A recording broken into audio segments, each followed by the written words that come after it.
Right now what I'd like to do is I'd like to take you all on a little trip. Hello, my name is Jim Carrey. I'd like to do some impressions for you tonight. All the time, basically because you're always thinking about it. Wrote myself a check for $10 million for acting services rendered, and I gave myself 5 years.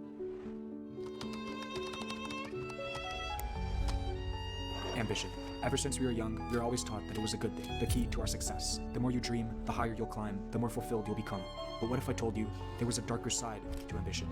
The ancient Greeks, for example, struggled with this idea as well. Aristotle believed ambition was a virtue, but that it should be met with moderation, as an excess of it would lead to recklessness and a focus on personal gain above all else.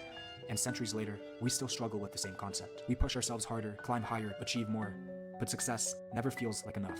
And that's because ambition isn't a virtue, it's a trap, an endless cycle, a paradox, with only one way to break free.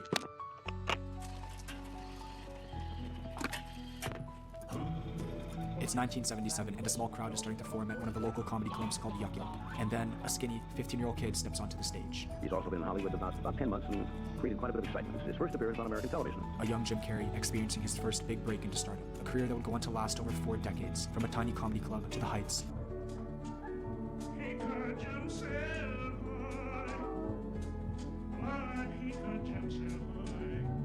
But Jim's childhood wasn't the best. His father was struggling to keep a job, and his mother suffered with chronic health issues. For a period of time, Jim and his family were even homeless, living in a tent on the streets of Canada. Although this was a difficult time in Jim's life, he didn't let it affect his attitude, for he had dreams and ambitions just like us. He used to practice making faces in the mirror in hopes to one day become a successful comedian.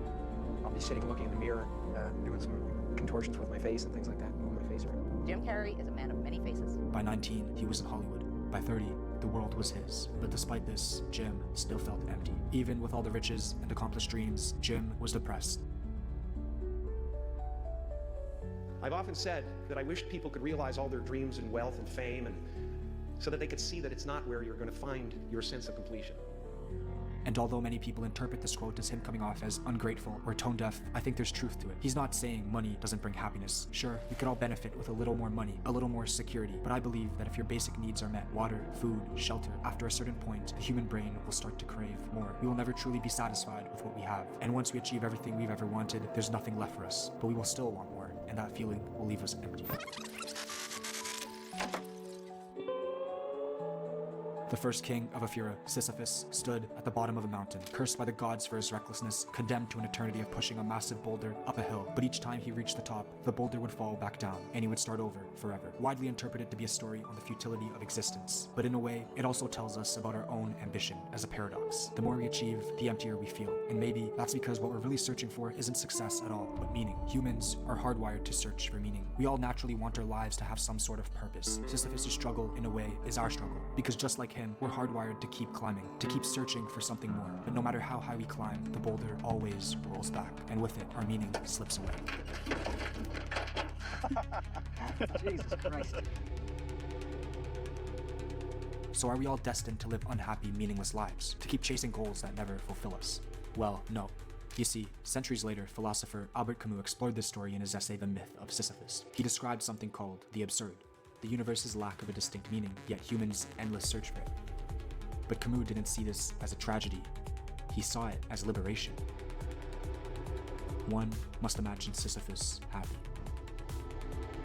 And most people don't understand this. They live unhappy lives, stuck in jobs they dislike, with ambitions buried under the weight of bills, obligations, and fears. They give up on their dreams not because they weren't capable, but because they misunderstood this one thing. You have to embrace the absurd. You have to embrace the climb. See, they view their struggles as roadblocks, proof they were failure. Because they were so focused on making monumental change that every little slip-up felt demotivating. They became tired, lazy. The effort they're putting in isn't leading to anything, as the boulder falls back to the start every time they reach a new summit. And that's the true paradox of ambition, is that the higher you aim, the more you expect monumental change, the less likely you are to even start.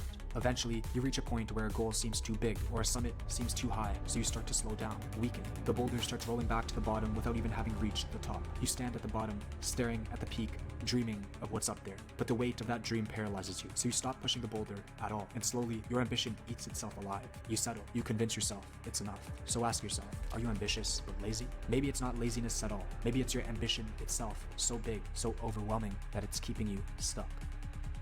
And the cure? Stop obsessing over the summit. Accept that life has no meaning and embrace it all. Just start pushing the boulder no matter what happens, because believe me, failures will happen. Stuff is going to happen to you that'll make you question why you're even doing this in the first place. Some days you'll start to ask yourself, why is this happening to me? But turns out there's no reason for these things at all. The best thing we can do is accept it and move on. People chase goals because they want to create meaning for themselves, but really, life has no meaning, so stop trying to look for one. Just embrace the meaningless of life and live.